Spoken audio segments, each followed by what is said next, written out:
The Psychology of Needs versus Wants, and The Great Switcheroo. We can often learn a lot from the most unlikely sources, like the screaming brat in the supermarket. Can you remember when you last heard a kid screeching something like, "Wah! I need that"? Well, probably not at all, actually. What they really were screaming was, "Wah! I want that!" Which just goes to prove that a want is much more powerful than a need. Yet, incredibly, lots of copywriting and sales courses go banging on about meeting people's needs, and this is particularly true when they're discussing B2B copywriting. Identify their needs, relate your benefits to those needs, and so on. But there's a fundamental problem with that approach. If you only sell to someone's needs, they will always buy the lowest cost solution that meets those needs. I think you better pin that on the wall.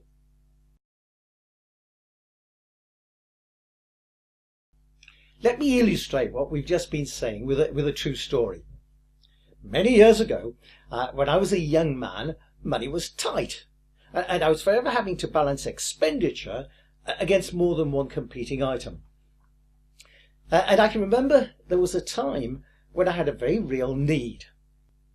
Our roof had started to spring a leak, and damp was beginning to spread down one of the walls. There was a clear and present need: get the roof fixed. But at the same time, I lusted after an expensive hi-fi system. Remember those? I could afford just one or the other. The roof was a very real need. I bought the hi-fi. Now, this has real resonance for copywriting, particularly sales copywriting.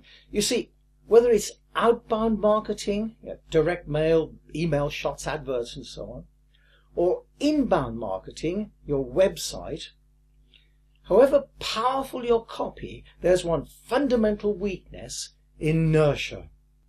People read your copy and think, yeah, that's exactly what I need. I really must get round to doing something about it. And they file it away for later, or it sits in their email in tray until the next clear out. Now, why do people behave like that? Well, they're busy. They've other pressing things competing for their time right now.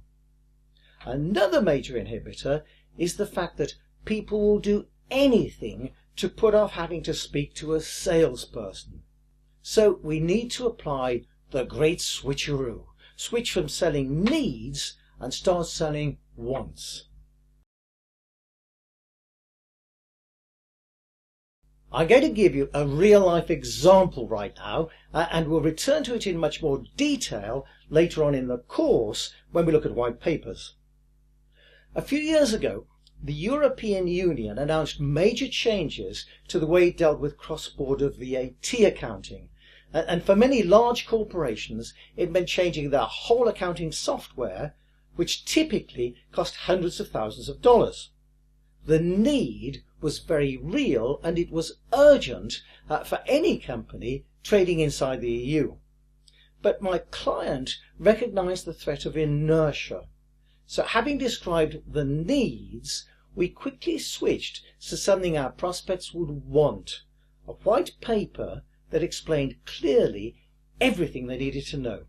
Yes, we used all the emotional tricks from our previous lesson. We describe all 374 changes that will affect the way you conduct your business. God, how many? Fear. Use it as a management discussion document with your colleagues. Hey, I could become a leader. Use it to develop your request for tender document when selecting new accounting systems. They'll do all the work for me. Laziness. And it was also non-threatening. Did people want it? 1,700 chief financial officers, main board directors, out of the UK's 5,000 largest corporations requested a copy. They wanted it.